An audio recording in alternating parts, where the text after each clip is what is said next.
Hi friends, this video shows how to reset 5G network settings and fix all 5G issues. Please don't forget to subscribe this channel. Please like and share the video. Go to settings, tap on the settings app icon. Go down, go to general, tap here. Go down, go to transfer or reset iPhone, tap here. Tap on reset. Tap on reset network settings.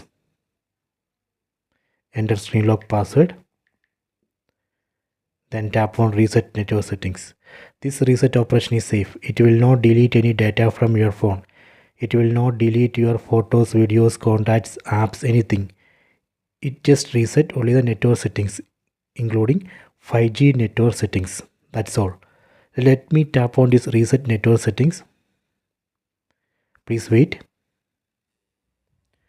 Okay, reset operation has been completed. Enter screen lock password.